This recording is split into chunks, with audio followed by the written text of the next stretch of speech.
Guys, my name is Elias, and this weekend was indeed Batman Day. Now, Batman has worn many outfits throughout his numerous cinematic adventures, but some are naturally more appealing and significant than others. With this video, I'll provide you with my official ranking of each live action Batsuit, including the adaptations I haven't necessarily seen before, from the absolute worst to the absolute best. So, let's get it. At number 20 is Lewis Wilson from the 1943 serial titled The Batman. Lewis Wilson, aka the first man to don the Batsuit on screen, had the displeasure of wearing what resembled a matching set of pajamas with floppy ears. While not the worst costume adaptation in the world, it's a travesty to even consider it a proper Batsuit. Number 19 is Robert Lowry from the Batman and Robin serial from 1949. Lowry, aka the second man to don the Batsuit on screen, didn't fare much better than Lewis Wilson. Though it more or less resembled the first Batsuit from the 1939 comic, it seemed more like a discount costume from Spirit Halloween than practical gear.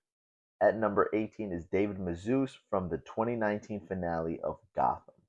Though it was cool to finally see Bruce don the Batsuit for Gotham series finale, it's kind of an eyesore. With its janky aesthetic, it feels like it has too much going on, but I guess this was the best Fox could do with the kind of TV budget they were working with.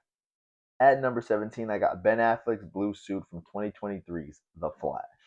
I'm not gonna say I hate this suit by any means, but why they decided to make this suit Ben Affleck's final outing in the cape and cowl, I'll never know.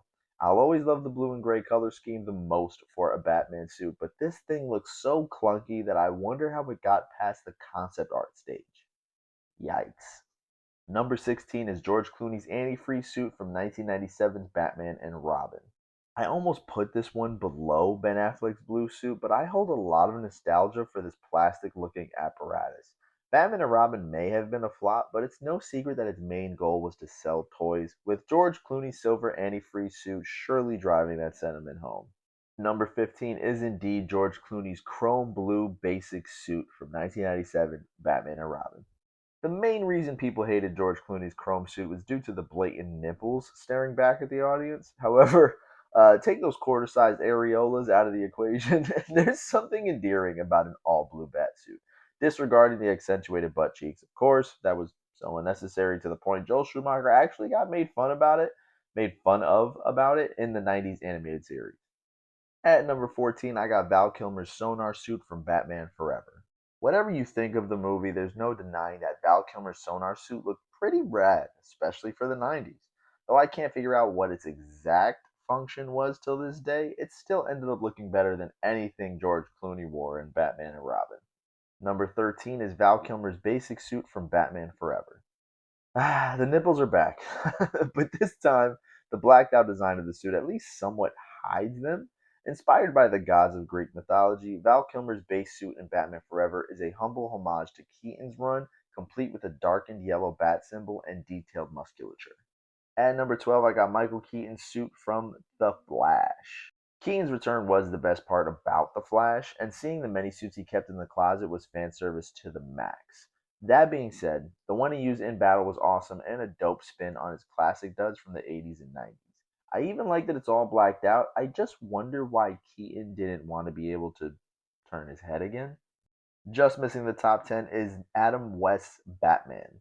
Sure, Adam West's suit is super wacky and brighter than the golden era it's synonymous with, but it's undoubtedly one of the most iconic and recognizable Batsuits in history. And if I'm being totally honest, it seems like it might be the most comfortable one too.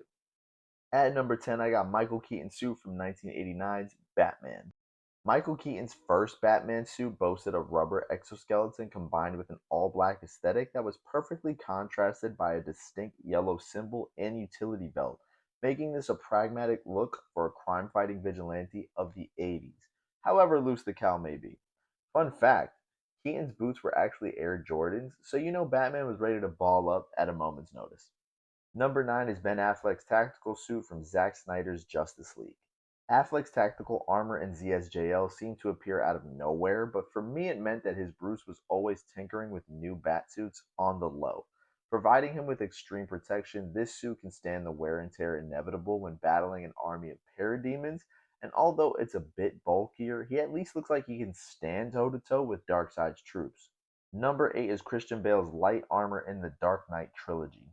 Christian Bale's Bruce Wayne had spent over a year fighting in his tank-like suit from Batman Begins, vying for the lightest version money could buy via Lucius Fox. With separated armor providing advanced mobility, Bale was now able to turn his head with less headaches, I'm sure. At number 7 is Ben Affleck's nightmare suit from Batman vs. Superman Dawn of Justice. Whatever your opinion about Zack Snyder's BVS DOJ, you can't lie and say that Ben Affleck's nightmare suit, complete with a duster, desert goggles, and weapon holsters, isn't one of the coolest things you've ever seen. Not? Well, it is to me, and it's a shame we'll never get to see it fully in action in a Justice League sequel. At number 6 is Michael Keaton's suit from Batman Returns. An updated version from 1989's Batman, Keaton's batsuit now came with a more traditional design for the bat symbol, as well as armor that looks like it could actually function in the real world. Plus, it helps that the cowl this time around is more form fitting than the loosey goosey mask of old, though it is kind of ridiculous how he was able to just rip his rubber mask off like scotch tape, but whatever. Bringing in the top 5 is Ben Affleck's updated suit from Zack Snyder's Justice League. I dig the darker and more form-fitting bat suit Ben Affleck dons in ZSJL. The seams along the lining of the costume make it pop, providing a more padded and tactical base suit fit for the recluse billionaire's alter ego turned leader of a few godlike beings. At number 4 is Christian Bale's original suit from Batman Begins. When Bale first appeared in Batman Begins, he looked like a visceral animal, someone you wouldn't want to encounter if you were a criminal in Gotham City. Also, seeing Bruce Wayne design the armor himself grounded it in reality while maintaining a comic feel. As I've said before, I really am a sucker for origin stories, so this one has a special place in my heart. Bringing in the top 3 is Robert Pattinson's suit from The Batman. If there's one aspect I absolutely loved about Robert Pattinson's Batman, it's his badass armor plated version of the Batsuit. With a symbol doubling as a batarang and a collar reminiscent of Gotham by Gaslight, this suit looks, sounds, and feels like something a vigilante should wear for real.